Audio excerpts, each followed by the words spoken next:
Dobrodošli v podcastu Beyond Leadership, kjer gostimo izjemne posameznike in odkrijemo nove dimenzije vodenja in njihove talente in recepte za uspeh. Z nami je danes Aljoša Domjan. Zdravo. Živjo, lep pozdrav vsem. Pa hkrati tudi Simon. Živijo. Super, zdaj preden se spustimo v debato s tabo, da te v bistvu predstavimo našim poslušalcem. Se pravi, ti si lastnik 1A, si poznavalec, ljubitelj digitalne prodaje, podjetnik oziroma pravijo zate, da si tudi serijski podjetnik, startup investitor, motivator, predavatelj, dejansko si tudi dobil različna priznanja, slišali smo tudi, da pišeš knjigo, tako da o tem boš malo več kasneje povedal. V letih 2015 in 2016 si bil tudi nominiran za enega izmed 5 kandidatov za slovenskega investitorja leta, si tudi advisor v pospeševalniku ABC in pa hkrati si tudi leta 2019-2020 vodiš ta organizacijski odbor Next Round. Tako da zelo zanimiva, ko bi rekel CV, zelo zanimiva zgodovina, tako da dajmo se malo spustiti v tvoje možgane, da te malo potipamo. Daj nam povej, če bi se midva srečala, in to zmeraj vprašam, v gimnaziji, kakšen je bil Aljoša v gimnaziji? Si bil zelo radoveden, kakšen si bil? Bil sem tako, samo svoj prav sem ne užival, sem po svoje, tako, rečemo pravi upornik, pač eden od upornikov tistih gimnazijskih. Ja, in tako so se mi tudi zapomnili na gimnaziji. Sem bil vedno tako, več ali manj v konfliktu s kakšnimi profesorji. Zdaj, glede na vse vaše naloge, ki jih je Mark že naštel, bi mene mogoče zanimalo, kako izgleda nek tak vaš tipičen delovni dan. Ja, to se sicer spreminja, ampak ja, moj dan je dosti razdrobljen, ker delam na različnih stvareh, v bistvu imam tako razdeljeno na neke mikrotaske. Je pa res, da poskrbim, da nimam preveč sestankov, se pravi, imam neko omejeno število sestankov na dan, nek čas si vedno rezerviram, ker moram vedno nekaj sam napisati, torej ali tudi kakšne odgovore, pošto in tako dalje. Tako da ja, žal je treba pisati, tisti ni najbolj hitra stvar. Tako da ja, nekaj pišem, to sigurno ura pa pol do 2, ali pa tudi kakšni Exceli pa takšne stvari, analiza in tako.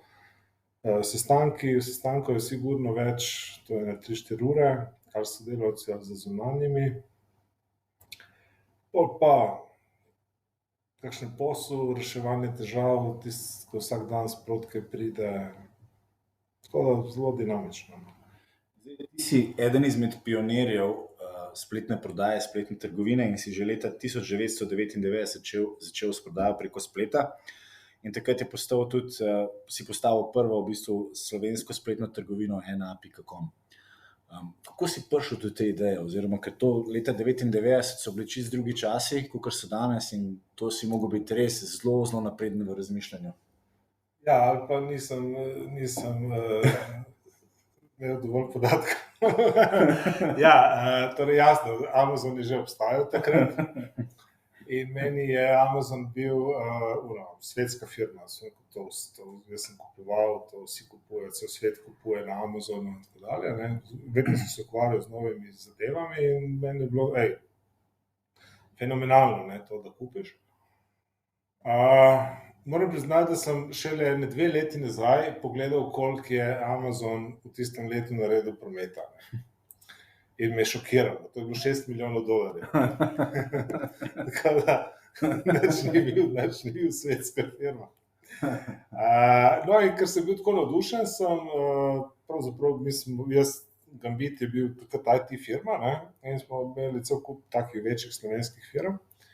In smo navdušili enega od naših poslovnih partnerjev, da mu postavimo spletno trgovino. Njim se je to tudi zdelo fajn in smo to tudi naredili. Ampak tisto, kar se je zgodilo, je, da oni v pol leta niso enega kosa prodali. Pa so imeli neke spominke, pa svoje proizvode, bili so sponzorji enega prvoligaša, košarkaškega, našega slovenskega, tako da so še drese, mislim, vse tako po vzoru NBA-ja, vse živo. Mislim, sajt je bil res super. Ampak seveda, čez par mesecev so mi rekli konc, ne, glej. In zdaj mi smo ostali s spletne trgovine, vse živo smo se naučili, jaz sem bil navdušen, sem povedal, bomo pa mi začeli, ne. To smo v bistvu vse, kar smo že ekipo imel, smo postavili svojo spletno trgovino, ne. In in tako smo začeli, no. Taki hecni začetki so bili, tudi mi moram priznati, da prvih 6 mesecev nismo niti enega podali preko spleta, ampak smo pa vztrajali, no.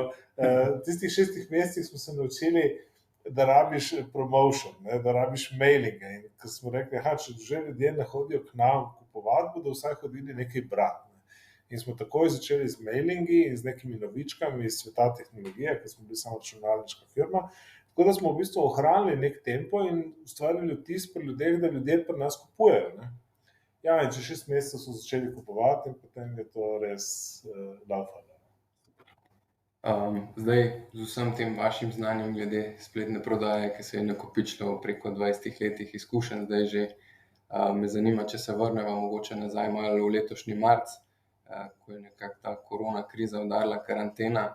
Kaj se je v bistvu dogajalo v vaših možganih? Kaj je bil tisti vaš nek prvi razmislek, katere priložnosti, prednosti ste vi videli takoj za spletno prodajo?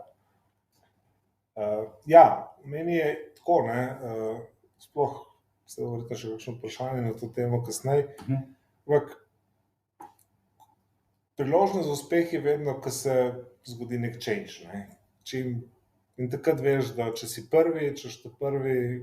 Tako da, moj prvi tisti feeling, ne, je bil, zdaj se pa nekaj zgodilo, zdaj pa dajmo to izkoristiti. Pol seveda moraš razmišljati, kako boš to izkoristil. In v firmi smo se usedli, malo je bilo strahu, eni so celo rekli, dajmo mi to zapreti, ne, se je panika in tako. Čakajte, kje bodo ljudje kupovali? Mi smo edini še, ki jim lahko prodajamo, ne. Dajmo mi pogledati, kako bo, ne. Ampak takoj sem vedel, da bo problem z logistiko, ne. Sem rekel, zdaj bo katastrofa, ne. In da bo zmanjkovalo robe, ne. Tako da smo začeli takoj kupovati robo pri distributerjih, uvoziti, kar se je dalo. In pogruntal sem, da če zaprejo lokale, ne, da pač ostanejo ti dostavljalci, ki furajo pivo in vse to okrog, fraj, ne, in smo pač šli ven in smo vsaj Ljubljano rekli, bomo pokrili in smo jih pač najeli, da vozijo za nas, ki itak niso imeli dela. Tako da, pol ekipo, ne, seveda, ker imaš eno skladišče, ne, ker to je tisti izziv, ne, ti imaš iste kapacitete, in zdaj moraš povečati, ne, simpel je, ne, to mi je bila taka zanimiva življenjska izkušnja, kaj je to povečati 20-30%, ne, to malo napneš pa gre, ne, ampak ni, ne, zdaj ti moraš prodati 2-krat več, ne, ali pa celo 3-krat več, imaš pa isti prostor, enostavno nič, smo šli prvič v zgodovini, smo naredili dvoizmensko delo, tudi zato, da se ekipe nisem hotel, da se srečujejo, ne, se pravi, da če bi en zbolel, sem vedel, da so vsi out, ne, se niso niti srečevali med sabo. Tako da smo takoj naredili dvoizmensko delo, te zunanje vzeli in smo bili ready, tako da smo dejansko celo krizo, vsaj po Ljubljani in okolici, dostavljali next day delivery imeli zagotovljen. In moral sem imeti robo, ne, tako da to je bilo vse, no, enostavno sem rekel, zdaj je opportunity, vedel sem, da povpraševanje bo in da enostavno moraš sam zagotoviti to, kar ljudje rabijo, ne. Pač dostavo, ker bodo mogli tudi trgovine. Tako sem to gledal. Daj mi povej, se pravi, tukaj se bomo dotaknili tudi nekaj vprašanj vezanih na vodenje, na tvoj stil vodenja. Kaj je bilo pa zate najbolj pomembno, ko je prišla ta krizna situacija, pa če se zdaj dotaknemo recimo kriznega managementa, kaj je bilo zate najbolj pomembno, da si naredil v trenutku, ko si se zavedel, da prihaja nek nov izziv, neka kriza?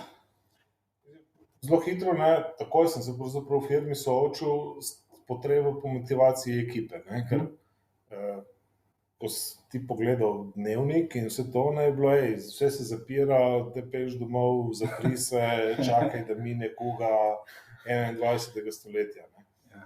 In potem prideš v firmo in gledaš one face, kar ne more verjeti, čakaj, mi bomo delali. Ne. Ja, ne, puno, dajmo se malo miriti, ne, tlele ni virusa, v tej bajti ni virusa, garant, ne. Moj problem je, da mi ga vi ne prinesete not, ne. Se pravi, jaz moram skrbeti za vas, da ne boste hodili na žure, da ne boste ono, da ne boste tretje, ne. In dejansko sem potem obrnil to sceno in jaz sem tudi hodil vsak dan, ne, pol firme sicer delalo od doma, ampak skladišče in vse to je moralo delati tam, ne. Jaz sem hodil vsak dan tja, motiviral one, ki so delali od doma, maili, Zoom, ti, ki so bili tudi tam, da so videli, da prihajam. Enostavno je treba s to ekipo delati, da so videli, da pač ni ono, kao, tam je pa en lastnik, pa zdaj misli, da bomo umirali na fronti za njega. Ne. Zelo pomembno je bilo delati z ekipo in jih v bistvu poslušati te njihove težave, probleme. In obenem seveda sem imel ves čas res to bojazen, da mi nekdo ne prinese virusa not, ne. Ker sem rekel, najmanjša verjetnost je, da ga prinesel nekdo zunanji, stranka ali ne vem kaj. Največja nevarnost je eden od nas, ne, ki ne bo vzel dovolj resno vsega skupaj in bo pač nekam šel, ne. In tako da je pol ekipa, mislim, zelo hitro začela dihati in sem pač to motivacijo fural. Tudi sem videl, da ko so dobili nove šoferje, ko so delali dvoizmensko, ne, da nisem noben preobremenil, so dobili plačane nadure in ko so pač morali malo več delati. Ampak, zadovoljstvo ekipi v teh razmerah mi je bilo najpomembnejše, no, da nimaš kaj drugega delati, ne, tam si kako pravim, dobavitelji so, roba je, to so vse več ali manj fiksne stvari, ne, usmeriti se moraš na ljudi, da tisto svoje odšpilajo najboljše možno v tistem času. Zdaj v svojih odgovorih ste že nekako nakazali tudi na to pomembnost ekipe pri, recimo temu, vodenju, delovanju podjetja. Pa mene zanima, v bistvu, kaj vam je pa najpomembnejše, ko v bistvu iščete osebe, ki bojo sestavljali vašo ekipo? Tako, ne, zdaj, ker je malo tako več nivojev, načeloma vedno iščem ljudi, ki pašejo skupaj, ne. Tudi, recimo, ko nekoga zaposlim ali pa da še na poskusni dobi ali pa da pride tako samo za mesec, dva probat, bolj gledam na to, ali gre s sodelavci na kavo ali ne gre, ali pomaga, mislim, spet gledam, kako se je drugi del ekipe odzval na njega, ne, ali so mu pripravljeni pomagati. To je neverjetno, kako smo ljudje tako podzavestno, če gledaš ekipo, hitro rangira vsakega novega, ne, hitreje, kakor da sem jaz sposoben, ker ga ne vidim v vsaki situaciji. Ti imaš ljudi, ki ugotoviš, da jim vsi pomagajo, ne, ampak kaj to pomeni? To pomeni, da je tudi on njim pomagal, ne, se pravi, so prišli, nekaj vprašali, on jim je nekaj rekel, ne.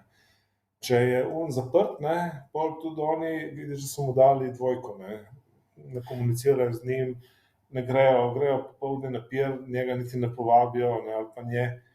Tako da to gledam, ne, ker jasno, rabim ljudi, ki delajo res v ekipi in ne buildajo, bi rekel, sam sebe, ne, morajo nekaj dajati.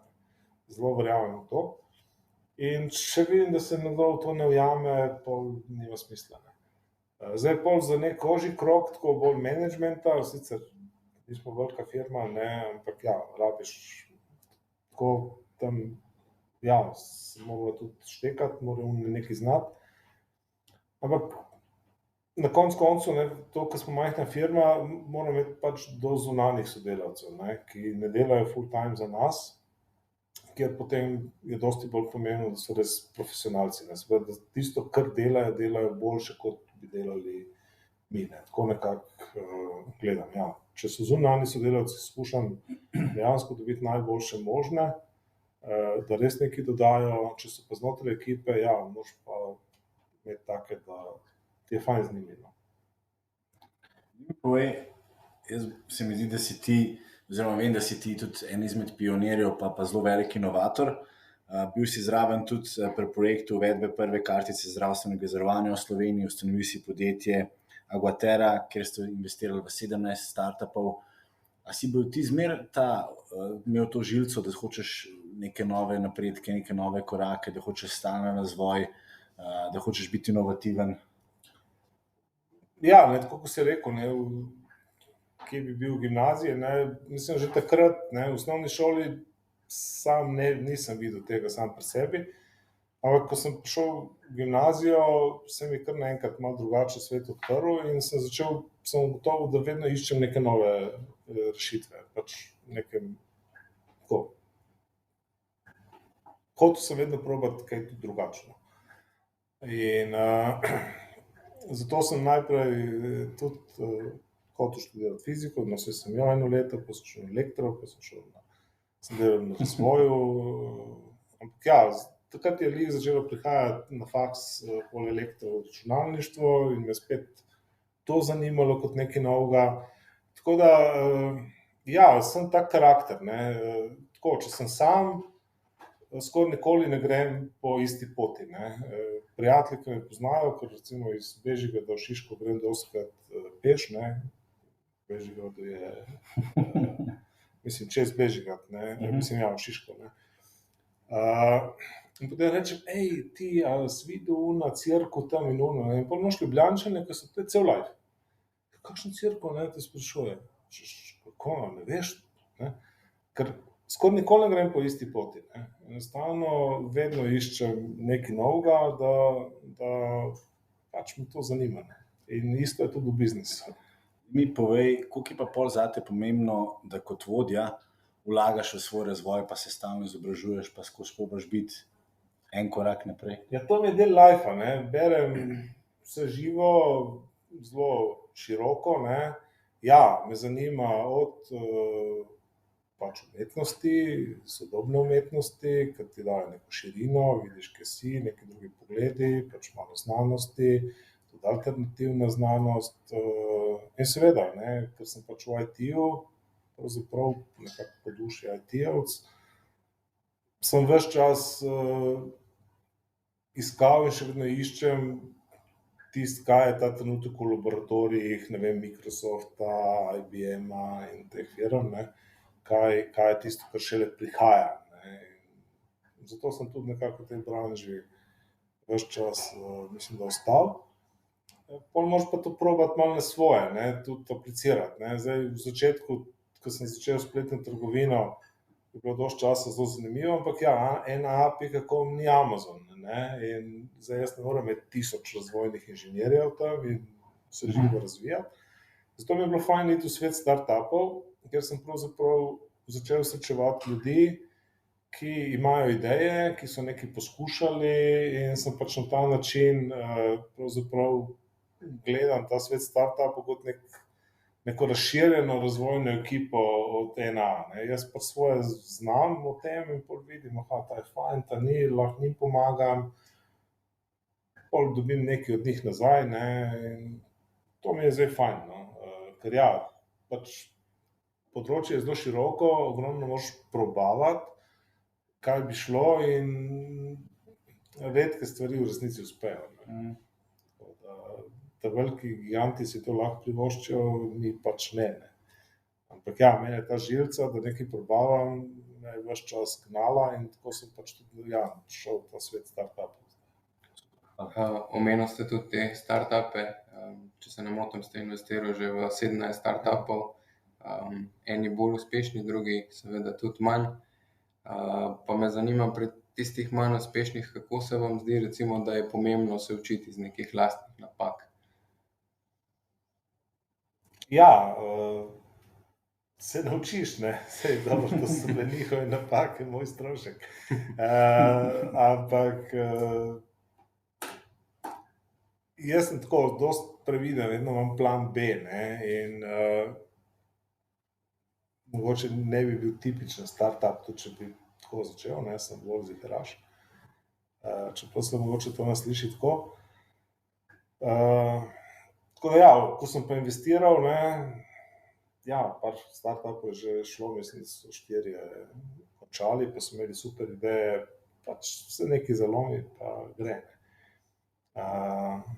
Ampak probavati moraš. No. Jaz mislim, da zdaj že, če tako se vrnem spet na spletno trgovino ali pa to, kar zdaj mi delamo, ne, ko razmišljamo, kako delati tudi v firmi, pravzaprav imajo vsi dokaj odprte roke, moji sodelavci, ker tako ugotoviš, ne, da danes, mislim, če kdaj ni bilo možno biti zihar, je to danes. Ne.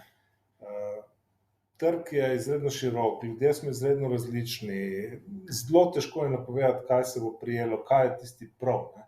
Torej, moraš probati in meriti rezultat. Ne. Če sem recimo se prej samo na intuicijo zanašal, ne, zdaj rad uporabljam te sodobne tehnologije, sploh na internetu, ko lahko se živo tako izmeriš, da hitro gledaš feedback, ne, kam gre, a se je prijelo ali ni, ker če se ni, ne vem, dobro, v spletni trgovini je tako, če se v enem tednu nekaj ne prime, se tudi čez en mesec ne bo prijelo. Ne. To je noro. Stvari, ki so dobre, se primejo v 2-3 dneh. Kupci imajo neverjeten odziv. Ne. Tako da isto je startupi. Ja, startupi, to pivotiranje, ta zgodba, ne, najbolj sem slabe volje, ker vidiš neki en sili in pol noče se obrniti, ne, vidiš, da ne gre, nič ti ne pomaga, če tisto še malo boš naredil, ne, moraš obrni, probaj in tako. Ko ta pristop, ne, nekaj naredi, neko analizo stanja, oceni, se odloči, probaj, izmeri, mislim, da je danes ta pravi, ne, startupi večinoma delajo na ta način. Ti si bil leta 2016, si prejel tudi nagrado za najboljšega mentorja za 3. generacijo startupov v ABC pospeševalniku. Pa mi je 2 vprašanje. Ker ti mentoriraš startup, a ti lahko že zelo hitro preceniš, kje manjka znanje, a bo ta ekipa uspela, imajo dobro idejo? Pa drugič, a si imel ti v svoji karieri tudi kakšnega mentorja? Ja, če začnem na drugem, tako prav, da bi imel mentorja, ga nisem imel. Pač bil en človek, mi je par nasvetov dal, no, recimo, ko smo se začeli z biznisom, ampak tako, bil je tako malo, po svoje bil uspešen, no, ampak sam zase, no. Ampak ja, naučil me nekih osnov, recimo prodaje, ker sam se tega seveda nisem nikoli učil. Tudi kako, mislim, ja, naučil me je, da treba poslušati ljudi in tako, to sem imel kar zanimive zgodbe z njim. Ne bi rekel, da mi je bil, ne vem, vzor ali karkoli, ampak ja, bil je poln trikov, no, tako da sem se lahko kaj od njega naučil, takih komercialnih veščin. Super. Kaj si pa še že vprašal? Ker ti si bil v bistvu najboljši mentor 3. generacije in zdaj ti, ki mentoriraš startupovce, se pravi te podjetnike, a lahko zelo hitro preceniš, kje jim fali, kaj manjka? Ja, tako, leta 16 še ne. Leta 16 nisem še toliko, ampak zdaj pa ja, ne. Zdaj pa v bistvu sem kar že dobro precenim tudi to novo generacijo, ne.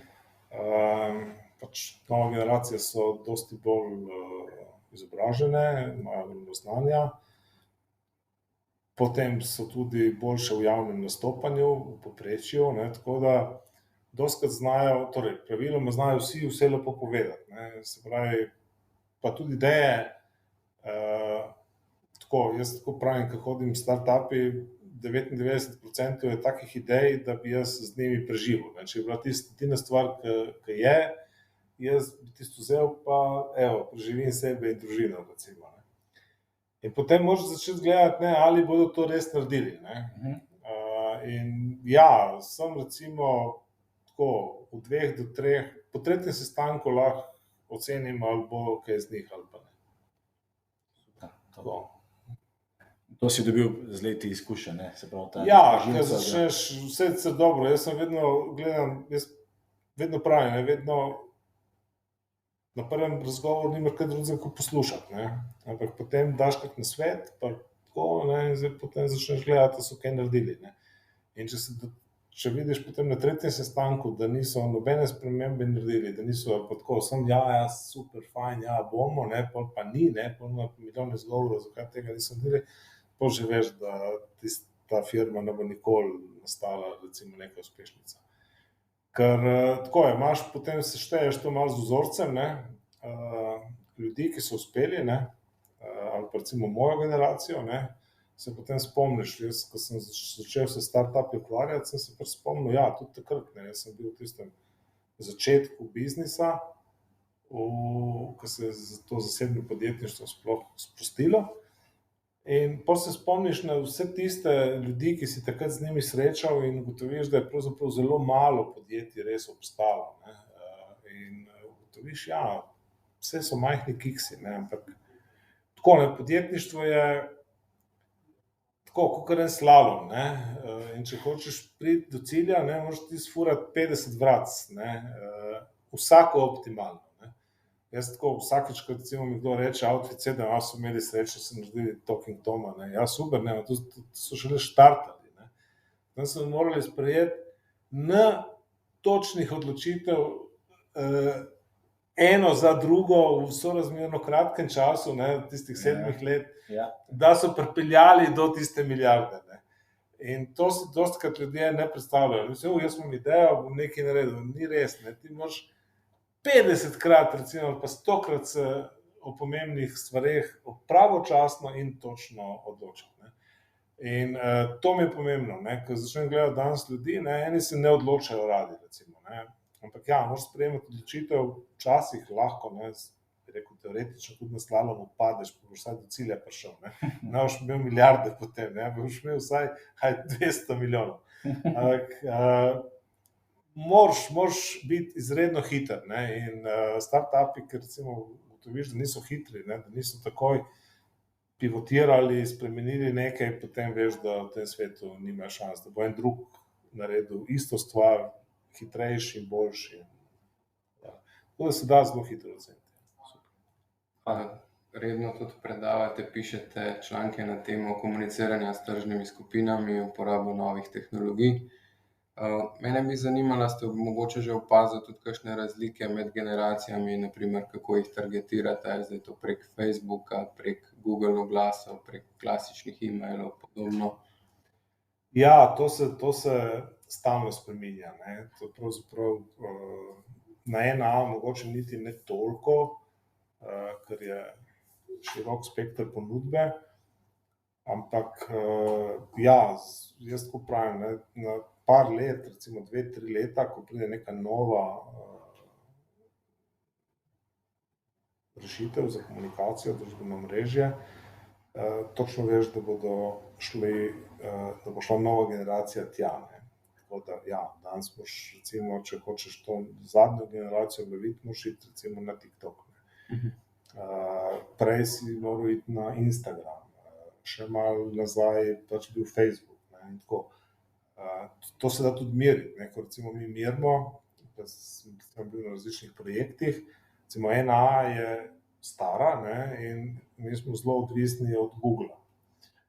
Vidiš, da ti Google prinese dosti biznisa, ne, ampak ja, ko smo mi začeli, sploh spletnih strani skoraj ni bilo na celem svetu, ne, in seveda Google nas ima rad, ne, že od takrat in smo visoko rangirani. Meni se zdi normalno, nekaj narediš in valjda si na Googlu.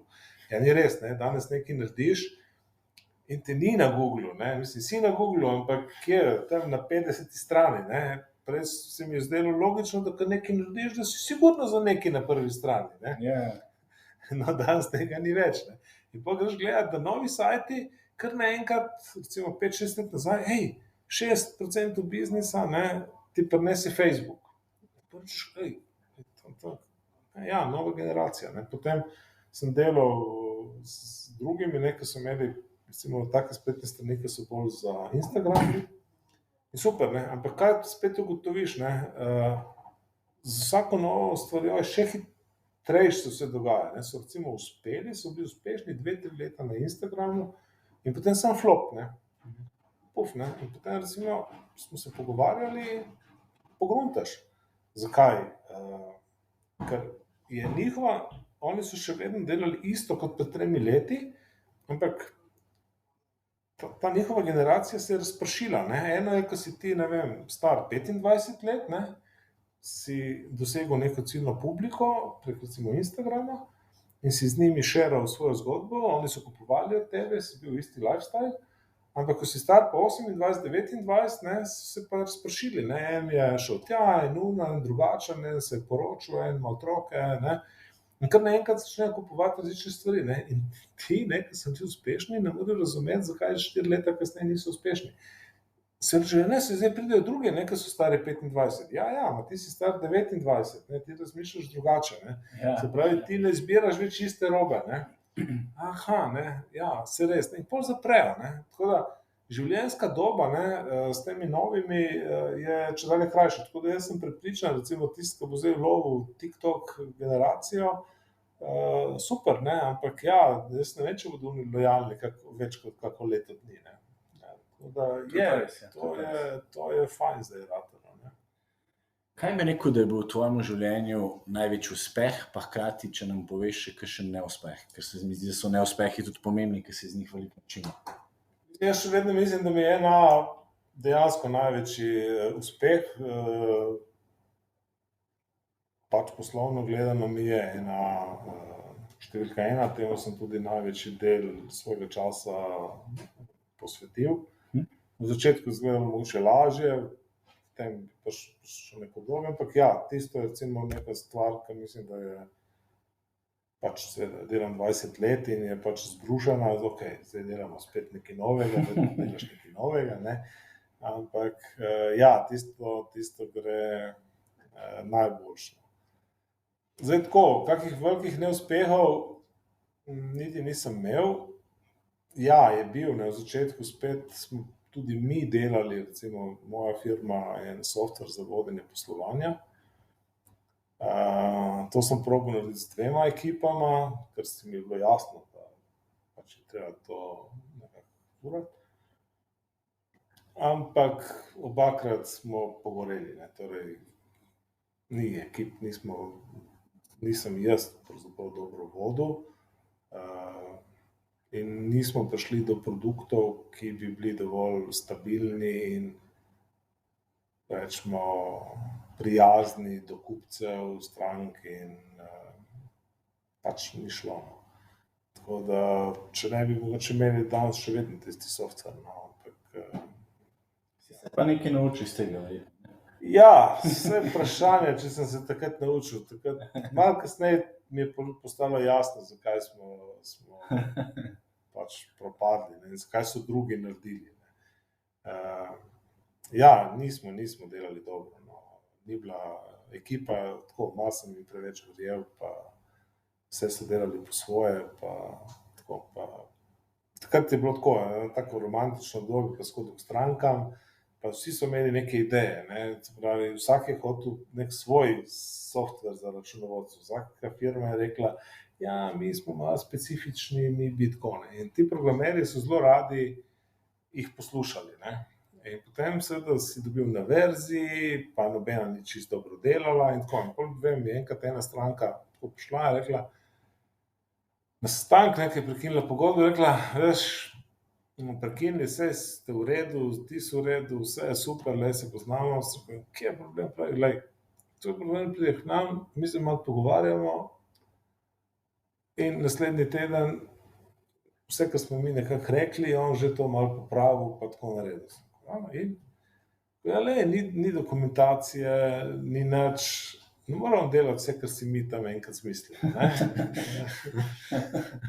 In ja, je res, ne, je rekel, lej, mi pričakujemo nekaj stabilnega, da vi veste, kaj delate, ne, in da vaši programerji pravzaprav upoštevajo stvari, ki jih je en pri vas razmislil, ne. Ne, da kar on vse naredi, ne, seveda jaz še vedno nisem, da je on tam dela neke nove funkcije, on je bil pa vesel, ne, tako da ja, tukaj sem recimo izdelavo tistega softvera vzel dosti premalo resno, ne, češ, samo da nekaj naredimo, da zgleda. To mi je bila taka napaka, recimo, ker sem pogruntal, kje je šlo. Zdaj, Jaz bi se mogoče še malo vrnil nazaj, recimo v leto 99 oziroma nekako na začetke spletne prodaje. Pa me zanima, kako ste se pa vi soočili s temi nekimi, recimo temu porodnimi krči glede zaupanja kupcev v nakupovanje prek spleta, v to, da je treba dati podatke od kartic in podobno. Ja, tle sem bil dosti pragmatičen, ne. To je res zdaj, Slovenci še danes nočejo podatkov s kreditne kartice, ne, in, ja, takrat, ko smo mi postavili to spletno trgovino, so nas kar malo kritizirali, ne, da kaj pa to, kakšna spletna trgovina je to, če naročiš, pa ti pol poštar domov prinese, pa pol poštarju plačaš, ne. Ja, če bi takrat vztrajal na kreditni kartici, po mojem nič prodal.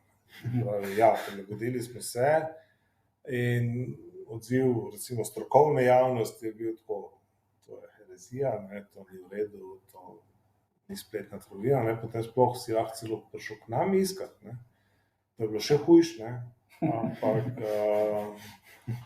ja, to je ostalo pravzaprav potem do danes, ne. Vsi, ki so nas začeli potem slediti, so ohranili ta isti vzorec, ne.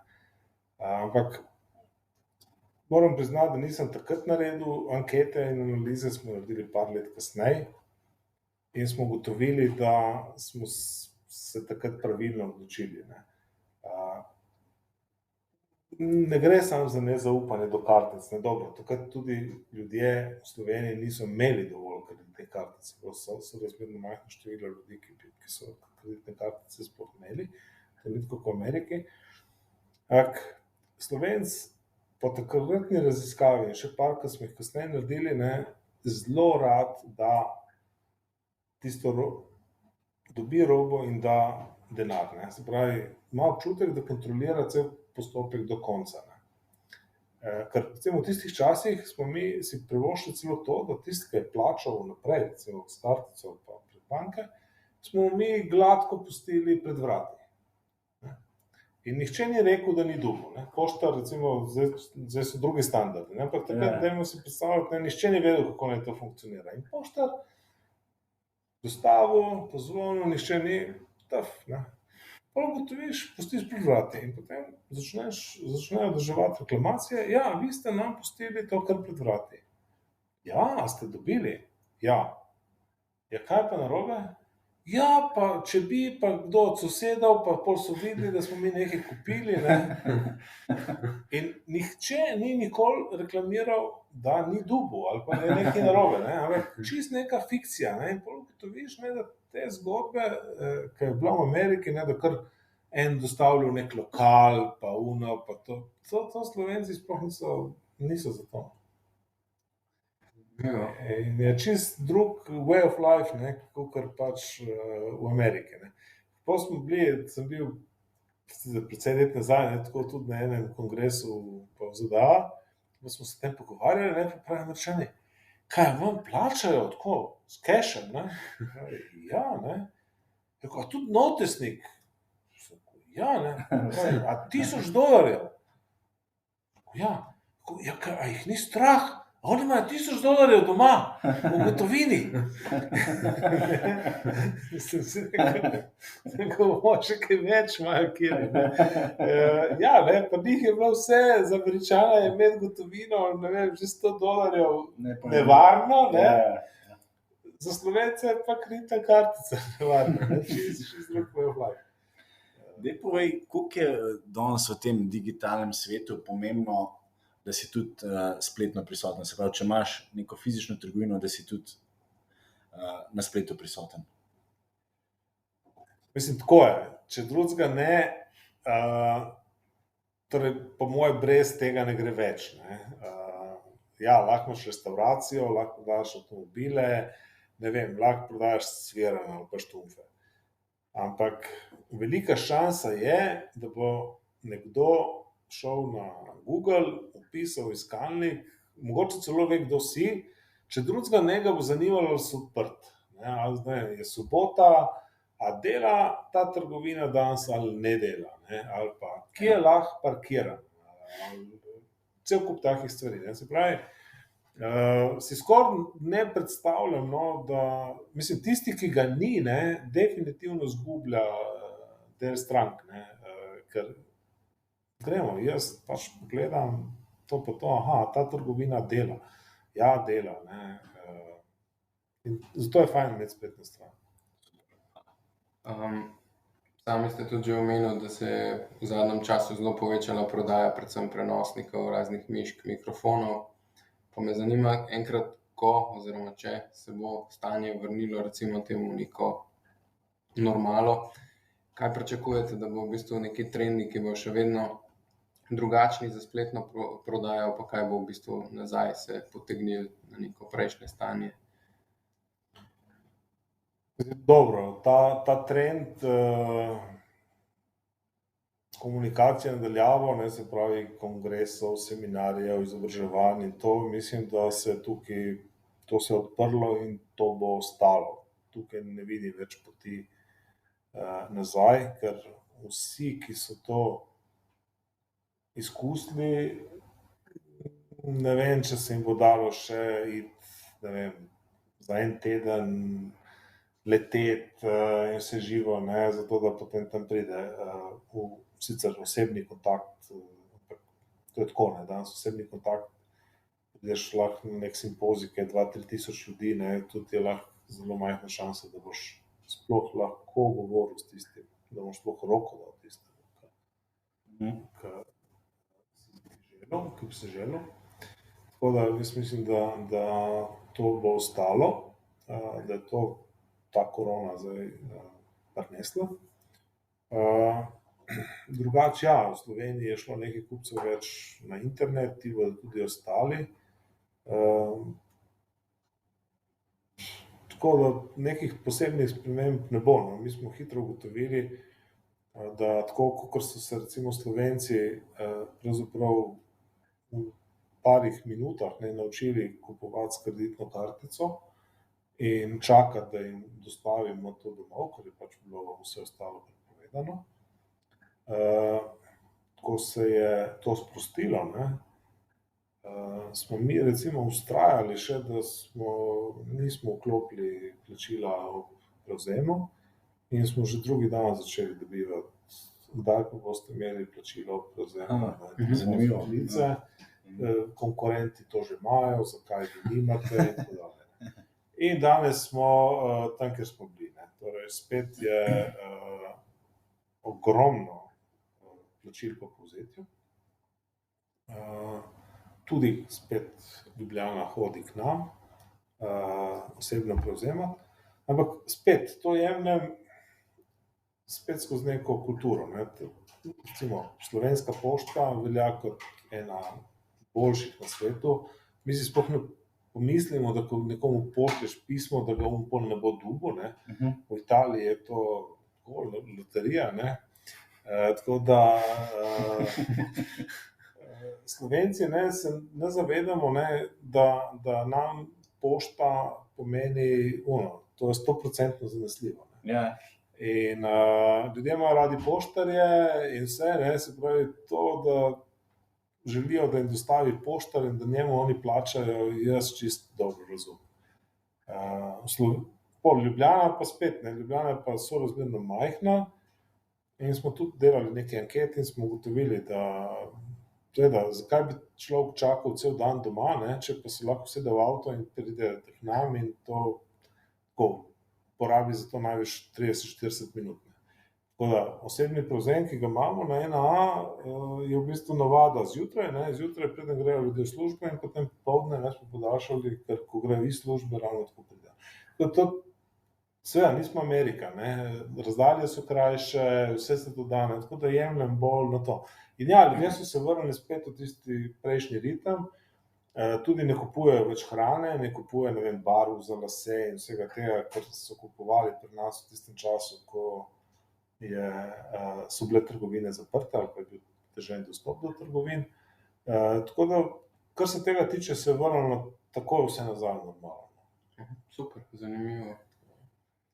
Da mi povej, prej si rekel, da si bil pri enem projektu in sta dve ekipe, dejansko nista bile oziroma ste niste tega sproducirali, pa zdaj imaš spet drugo ekipo, pa si mentor v ABC pospeševalniku, ker imaš tudi tam ekipe čez. Kako bi rekel, da se pa tvoj stil pa slog vodenja spremenil tekom tvoje kariere, tvojih izkušenj? Ko pogledam nazaj, jaz sem vse postal po naključju, če tako rečem. Tudi podjetnik sem pravzaprav postal po naključju, iz neke želje, nikoli, verjetno do tista časa minus mesec ali pa minus 2 meseca do trenutka, ko smo ustanovili prvi DOO, nisem niti razmišljal, da bi bil podjetnik. To se mi je zdelo neki wow, mislim, to pa. A to govorijo o Gambit Trade DOO? Ja. In tudi potem, ko smo to naredili in ko smo začeli delati in smo začeli delati, ne vem, pač očitno sem to nekako imel v sebi, tudi to mentoriranje, stil vodenja, vse. In potem počasi odkrivaš nazaj, seveda s toliko letih izkušenj, pa pol prebereš kakšno knjigo, pa pač pol ugotoviš, pa šel sem tudi v kakšne izobraževanja.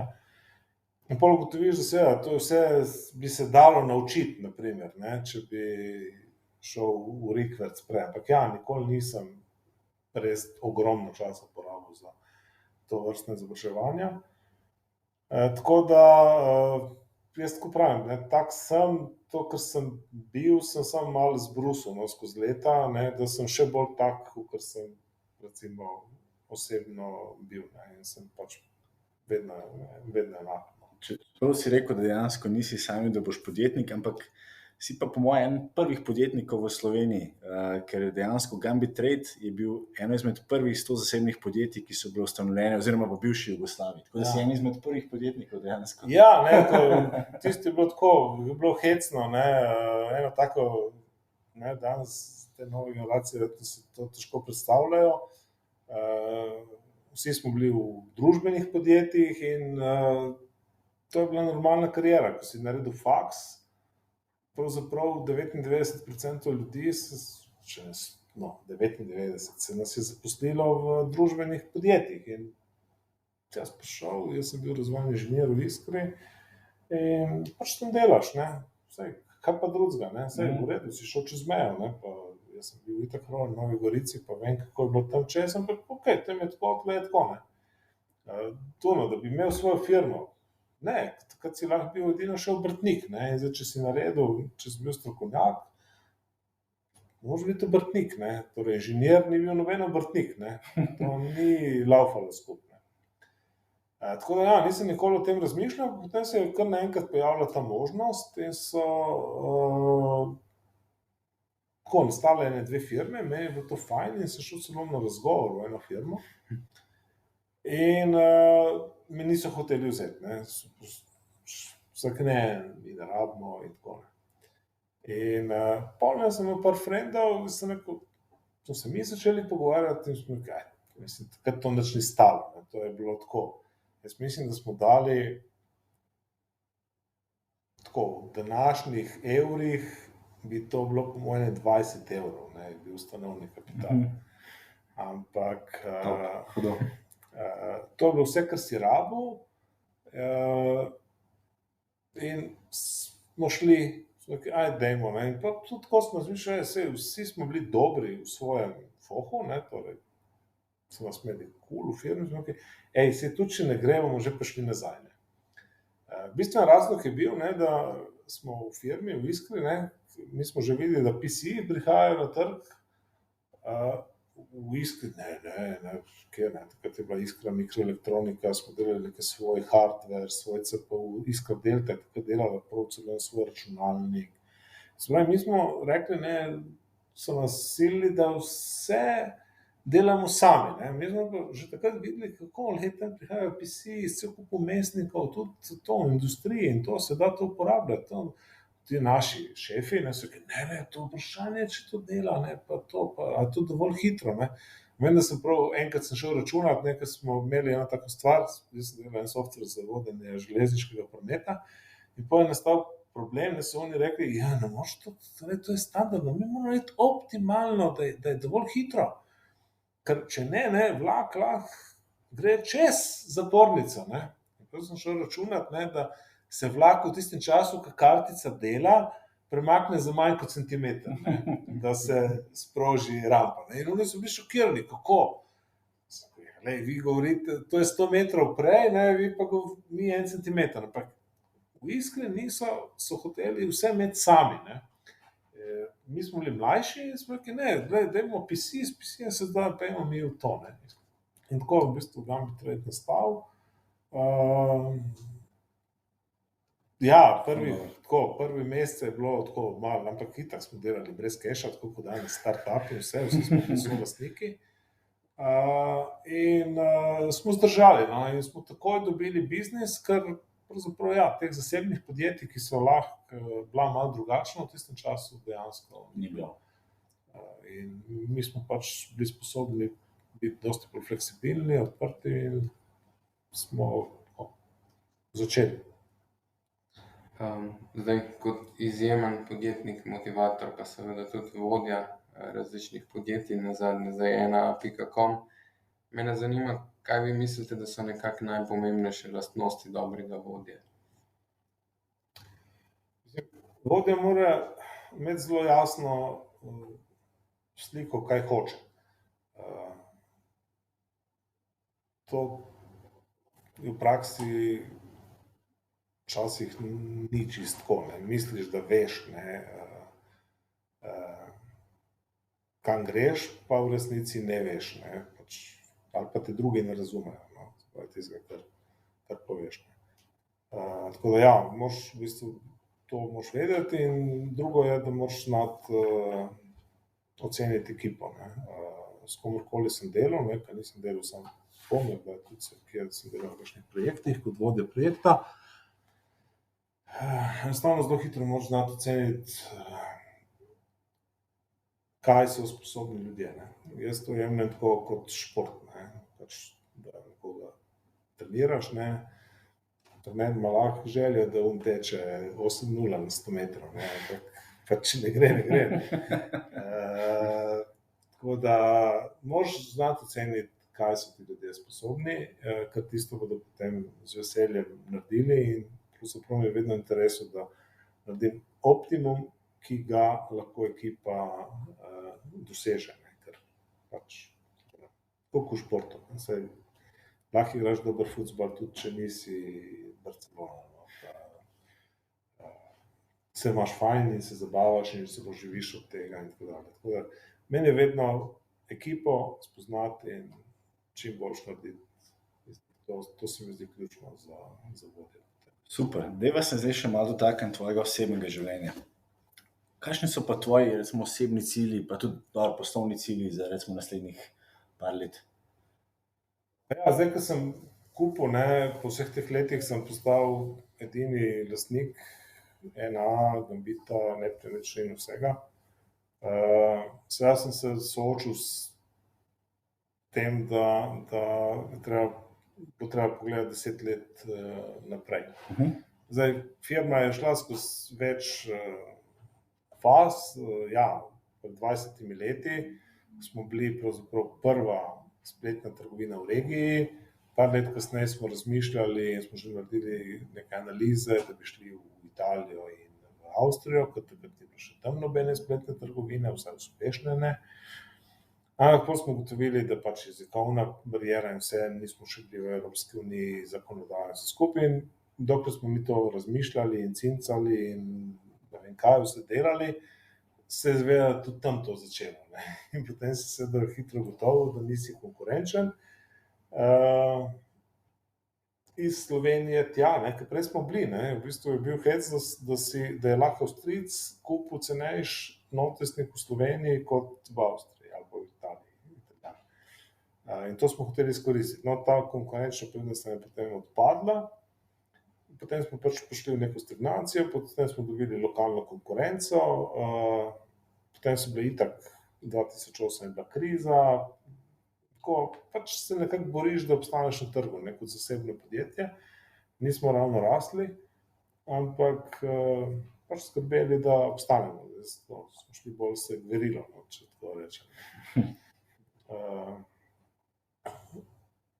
In zdaj smo prišli v to novo obdobje, tam v zadnjih 4-5 let, sva s partnerjem, on bi bil bolj miren, vse nam gre dobro, zakaj bi rastli, jaz sem želel rasti, vidim, da prihajajo spet nove tehnologije, da imam eno bazo, se pravi, neko podlago za delati res biznis še naprej, ampak moraš iti v nove tehnologije, ker v bistvu prej smo v teh letih smo prišli iz PC-jev na telefone, zdaj gremo že prodajati iz telefonov direkt v naslednjem obdobju v družbena omrežja, v komunikacijo, se pravi, da boš lahko preko WhatsAppa takoj kupil, plačal in tako dalje. Se pravi, mene je to začelo spet zanimati, mene to zanima in partnerja ni, sem kupil in zdaj sem tako nastavil, da pravzaprav v 10 letih zdaj pa moramo rasti, ker če ne bomo rastli, potem se tega vsega ne bo dalo realizirati. Splača se delati samo tehnologije za Slovenijo, ampak glede na to, da imamo veliko bazo produktov, 300 000 produktov, mislim, da smo, to je v bistvu, malo kdo se zaveda, da zbrati te podatke tudi stane, da se to odpreš pa imaš. Super, ni problem 20-50 artiklov dati v spletno trgovino, da jih 300 000. In tukaj me je začelo to zanimati, vem približno, kako se bo ta stvar odvijala naprej in zato sem si pač zastavil cilje, da gremo še v to tretjo rundo, recimo, s tem svojim znanjem.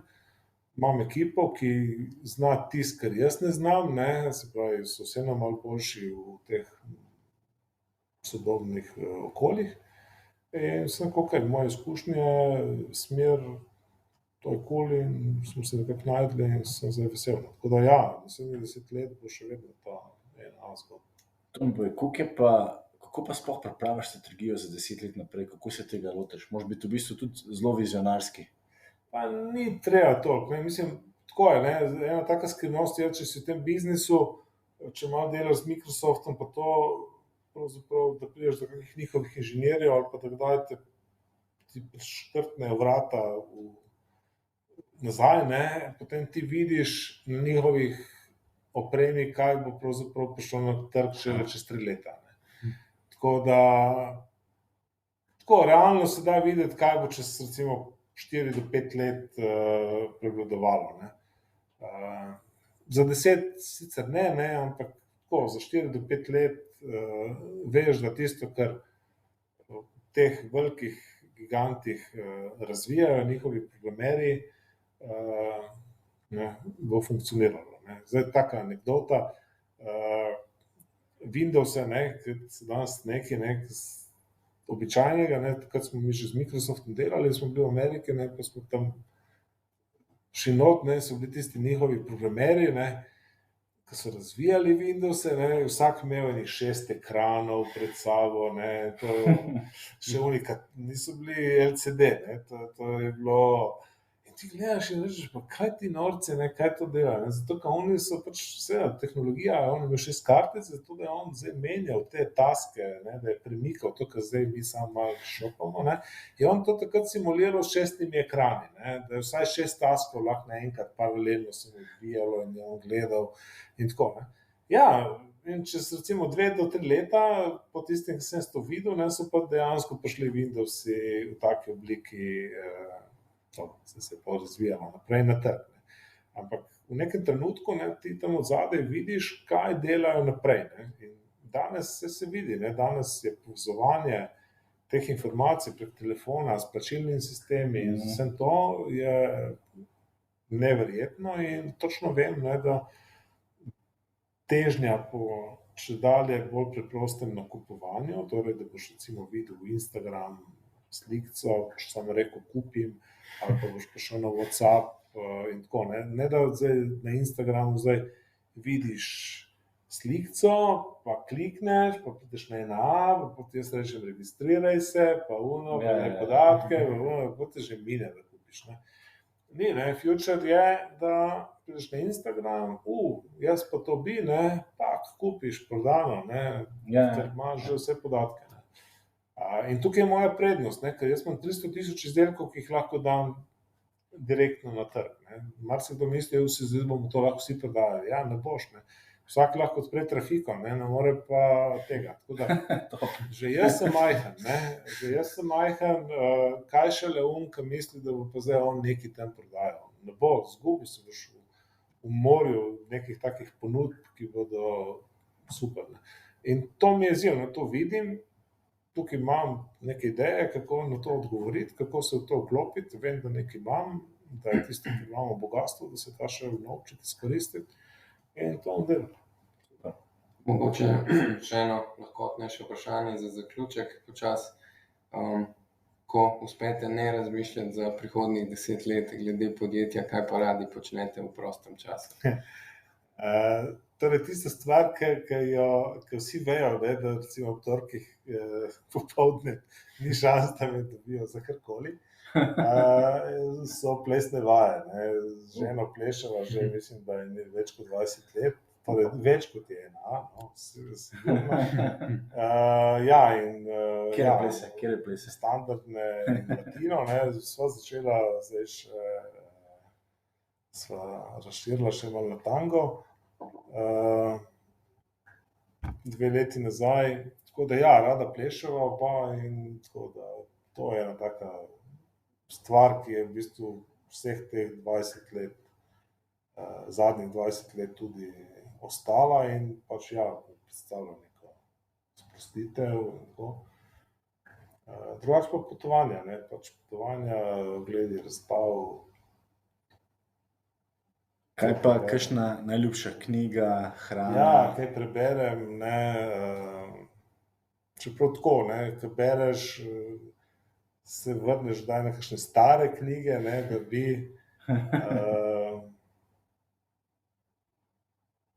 pa jih, no, včasih, ja. Recimo tako, vsakemu pravim, ne, tudi ko hoče iti v biznis, ne, Hessejevo Siddharto se vedno splača prebrati, ne, tam je en dober nasvet, kako delati biznis, samo ga je treba najti. Ne ljudje preberejo. Borgesove izmišljije, ne, so mi vedno ena stvar, ki me navdahne, kako lahko vse vidiš čisto drugače. Pa je še vedno real, ne. In to je danes še toliko bolj pomembno, ne, tako da ja, grem tudi po teh starih knjigah, drugače so tako, kakšne kriminalke je pa najlažje danes brati, ne, tako hitro branje. Kaj pa tvoja najljubša aplikacija? Ali pa tvoje? Pa v principu je samo Google, ne, ja, če tako rečem, to tudi jaz dostikrat koga vprašam, ne, sploh te startupe, ki jim rečem, ne, vsi bi to, in rečeš, a si predstavljaš, da bo milijarda ljudi imelo tisto tvoj konco na prvi strani telefona, ne. Ja, ne bodo, jaz rekel, nimaš šans, ne, imam neki bank, imam pošto, vse, zelo težko je priti. In ja, ne, če tako pogledam, ne, tisto aplikacijo, ki je res zagotovo vsak dan, kaj rabim in mi je fajn, je Google, tudi, ne vem, Google Maps, v bistvu vse, kar je od Google, ne, jaz vedno nekaj rabim. In tako da ja, Google. Koliko te pa kaj, preden še zaključimo, koliko te pa kaj, recimo tebe strah, ki pravijo, prvič, da smo zdaj ratali zelo odvisni, kot drugič, da nam skozi vsi sledijo, zbirajo podatke o nas. Glede na to, da imaš ti podatke o 300 000 produktih, kakšno pa tvoje mnenje glede tega? Glej, meni, jaz imam Google, sem vse dovolil, ne, zapravi, ja, mi je fajn, da mi pol enkrat na koncu meseca pove, kje sem vse bil, ne, ker tako, ne, pravim, itak, ali dovolim ali ne dovolim, moramo upoštevati, da je velika šansa, da to Google ve. In rajši živim s tem, da si odprt, transparenten in se s tem niti ne obremenjujem. Mogoče še čisto na kratko neki 3 nauki za naše poslušalce. A za biznis? Tako da, ja, zdaj imaš tukaj za vodje, recimo. več skupin imamo. Mlade vodje, izkušene vodje, študente, podjetnike. Tiste, ki jih to zanima. Ja, Mislim, ja, tako kot sem rekel, ko si omenil na začetku, ne, trenutno, mislim, knjigo sem že napisal, samo jo je treba ja, to. skupaj spraviti, ne, in vse. Knjiga ima naslov Otroško lahki biznis.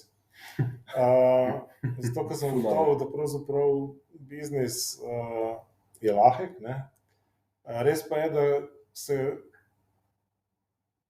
biznisa ne učimo v šoli, ne. To je neka stvar, ki nas, pač vse mi je jasno, šola je, pravzaprav sistem šole je bil narejen za industrijsko revolucijo, ne, zato da je pač usposobila ljudi, da pač upravljajo lažje ali pa težje naloge, ne, in vse je poklasificirano. Ne vzpostavlja pa podjetnikom, ne, ampak pol ugotoviš, ne, da ljudje smo pravzaprav v svojem zasebnem lifeu večino vsi podjetni, na koncu že to, da moraš zagotoviti svoje stanovanje, ne, svoje bivanje, to je dosti velik posel. Danes, ne, ena družina je pravzaprav ima pogosto večji promet kot kakšen SP, no, če tako spet rečemo. Vsi so podjetni, vsi se nekaj znajdejo, zdaj jih treba samo spodbuditi, da grejo v biznis in da vse te svoje skillse, ki jih imajo, ki so jih res v otroških letih celo imeli in so se jih zavedali, samo niso toliko razmišljali o tem, ne, da so sposobni, ne, pa malo bolj korajžen si, ko si otrok, da se to osveži. Tako da, ja, če bi tako rekel vsem, ki, ja, spodbujam ljudi, da grejo v svoj biznis, mislim, da prihajajo časi, ko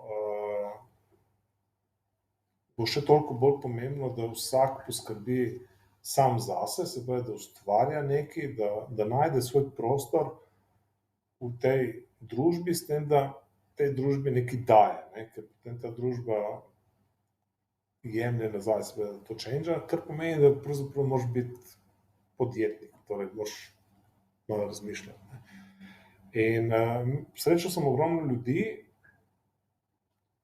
več ali manj imajo vsaj v nekem obdobju svojega življenja svoje sanje, bi radi nekaj ustvarjali in potem ne naredijo tistega koraka.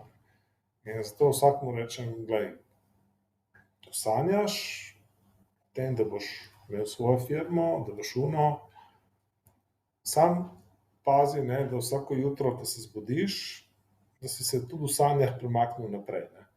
Ker takrat je zelo simpel, nobenih stroškov še ne delaš, ne rabiš denarja, ne. Nič ni, ne, samo hudič je, ker se večina ljudi vsako jutro zbudi na istem, ne. Ima eno prepreko, ne, eno majhno stopničko, zaradi katere on misli, da ne bo mogel ustanoviti firme, ne. Ali ker je karkoli. Pa mu rečeš, glej, začni razmišljati, kako boš tisti problem res rešil. Ne, da obstaja, ne, tisto so tako majhne pregrade. Sanjaj, reši problem, boš prišel na drugega, boš prišel na tretjega in potem boš ugotovil, da skozi neki čas si rešil vse in da je pravzaprav simpel iti v to in te bo povleklo in boš šel v svoj biznis in boš ugotovil, da nisi rabil tistega denarja, ki v začetku izgleda, ker to ugotoviš pri startupih, ne. Jaz to tudi sem videl par takih, ki so šli naprej, ker ne moreš verjeti, ker ne dobi denarja, nič ne dobi, ne. Jaz vedno rečem, to je nek mirakel, ne. Ni denar ta glavni, ne. Glavno je tista motivacija, ali ti si sposoben se premikati že v svoji glavi naprej. In če si to sposoben, potem, ni šans, da boš prišel v real life, bo prišel denar, prostori, ta fizika, vse, sodelavci, z lahkoto boš reševal vse probleme, boš sigurno dober podjetnik. Sam ne se ustaviti v svojih razmišljanjih. Vsak, vsaj malo misli, just razmišljaj in propedi naprej. Zdaj, Aljoša, jaz bi ti zahvalil za tvoje deljenje izkušenj, razmišljanje, poglede. Tako da z nami je bil Aljoša, lastnik, founder 1A, poznavalec, ljubitelj digitalne prodaje, podjetnik, startup investitor, motivator, predavatelj, pionir. Tako da moje zadnje vprašanje, ki zaključimo, ti si dejal, da živiš in delaš v čudovitem svetu, v katerem lahko tu pa tam srečamo tudi enoroge. Kaj to pomeni? Ja, seveda, ne. Jaz pač mislim, da svet, v katerem živimo danes, je dejansko pravličen svet z ogromno priložnosti in se treba zavedati. Torej, ni bil pravličen svet v naš otroštvo nazaj, tudi ne bo, ne vem, vse bo lepše, verjetno tudi v prihodnosti. Tudi danes je res najboljši life, ki ga lahko živimo in danes se vse živo dogaja in ja, tudi danes se mogoče eno tukaj v Ljubljani, ne vem, utrlo neke ideje, iz katere bo nastala spet firma za milijardo dolarjev, ne, se pravi, tisti enorog je lahko čist nekje tle, ne. In če začneš tako gledati na ta svet, mislim, da imaš dosti več šans, da boš živel fajn, ker je itak ta glavna stvar, ne, sej denar je potem sam stranska zadeva. Važno je, da se imaš fajn, no, mislim, da svoj life živiš fajn, da si zadovoljen za okolico, v kateri si, ker to je pač edina, ki jo imamo. Aljoša, najlepša hvala. Hvala. Okay. Pozdrav vsem, hvala tudi vama.